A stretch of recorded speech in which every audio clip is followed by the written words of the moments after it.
we're going to go over a little warning about gutter cleaning, and in particular, we'll make some comments about downspouts. So many of the communities we serve, this is a traditional home in Sun City, a really cookie cutter house.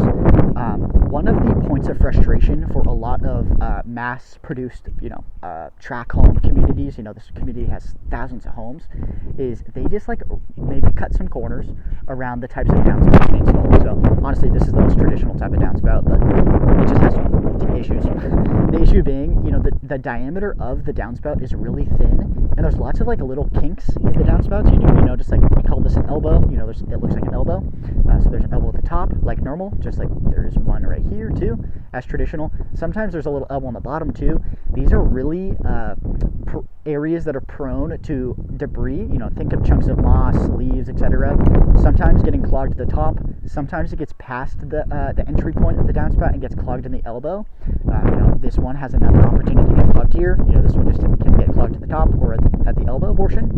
But those are the most prone areas to getting clogged. And also, that's a great opportunity to kind of educate the homeowner about their situation, their gutters, and areas that are most likely to get clogged. They'll be impressed by your knowledge.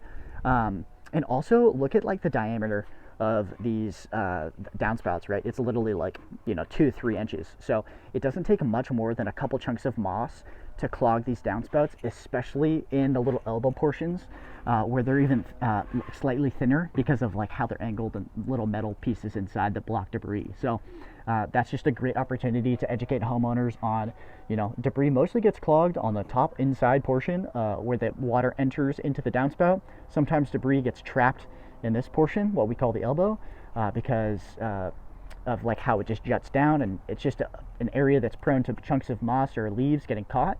And also in general, these downspouts are just really thin, and it doesn't take much more than a handful of leaves or a couple chunks of moss to clog this downspout in general. So that's a great opportunity to educate the homeowner at the end of the appointment to communicate, these are the things I saw, and these are likely some contributing factors to those issues. So it's just a good opportunity to educate homeowners, show off your knowledge, and get familiar, of course, with the process and some of the things you're going to encounter.